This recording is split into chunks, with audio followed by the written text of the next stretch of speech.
আসসালামু আলাইকুম বন্ধুরা, আমার চ্যানেলে আপনাদের সকলকে স্বাগতম। আজ আমি রান্না করেছি সরিষা ইলিশ। আশা করছি আপনাদের সকলের ভালো লাগবে। সবাইকে শুভেচ্ছা জানিয়ে শুরু করছি আমার আজকের এই রেসিপি। সরিষা ইলিশের জন্য আমি এখানে 1.5 কেজি ওজনের একটি ইলিশ মাছ নিয়ে নিয়েছি। ইলিশ মাছটাকে আমি কেটে নিয়েছি। ইলিশ মাছের দুটো ডিমও নিয়ে নিয়েছি। এবার এখানে আমি নিয়ে নিয়েছি 100 গ্রাম কালো সরিষা।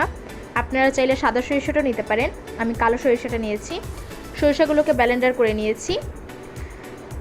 এবার এই সরিষাগুলোকে ছেঁকে নিচ্ছি।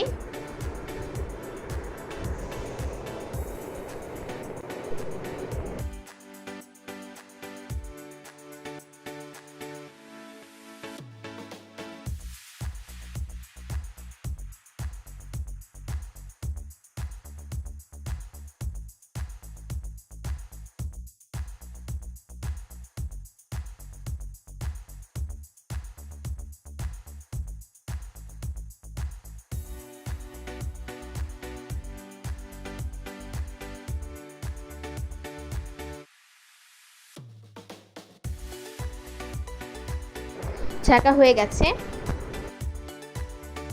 এখন একটা প্যানে দিয়ে দিচ্ছি সরিষার তেল। এর মধ্যে দিয়ে দিচ্ছি 1 বাটি পেঁয়াজ বাটা। পেঁয়াজটাকে ভালোভাবে কষিয়ে নেব।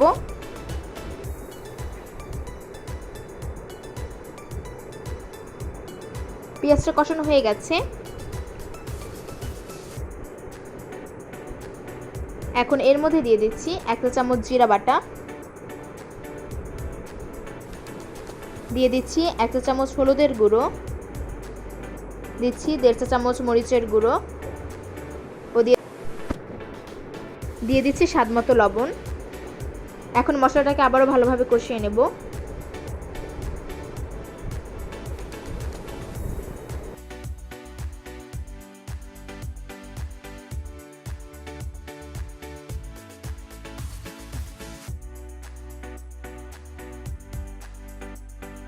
কষানো হয়ে গেলে এর মধ্যে দিয়ে দিচ্ছি সরিষা বাটাগুলো।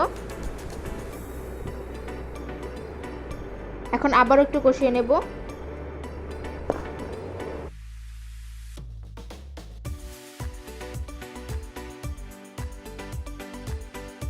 দেখুন বন্ধুরা, তেল ছেড়ে দিয়েছে। মশলাটা আমার কষানো হয়ে গেছে।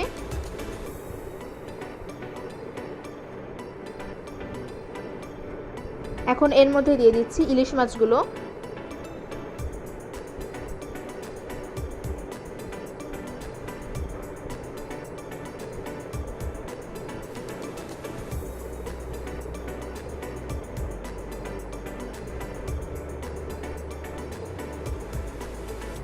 এখন একটু নেড়ে নিচ্ছি।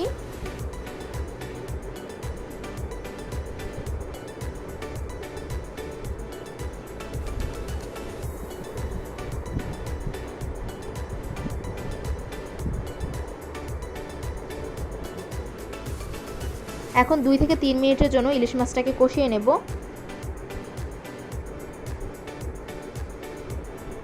মাছগুলোকে কষানো হয়ে গেছে।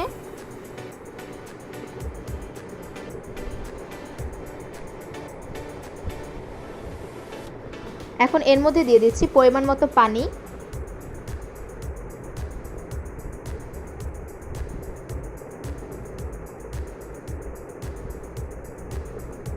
এখন একটু নেড়েচেড়ে ঢেকে দিতে হবে 5 থেকে 6 মিনিটের জন্য।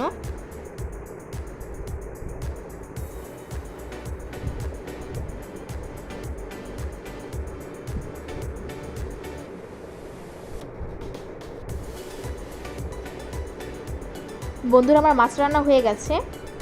এখন এর মধ্যে আমি দিয়ে দিচ্ছি 3 থেকে 4টা কাঁচামরিচ ফ্লেভারের জন্য। এখন আমি আরও 1 মিনিটের জন্য রান্না করে নিচ্ছি। বন্ধুরা দেখুন, আমার সরিষা ইলিশ রান্না হয়ে গেছে। বন্ধুরা, আমার রেসিপিটা যদি আপনাদের ভালো লাগে তাহলে লাইক, কমেন্ট, শেয়ার করতে ভুলবেন না এবং এরকম আরও রান্নার রেসিপি পেতে আমার চ্যানেলটা সাবস্ক্রাইব করে আমার পাশে থাকবেন। রান্নাটা কেমন হয়েছে সেটা আমাকে কমেন্ট বক্সে জানাবেন। সবাইকে ধন্যবাদ।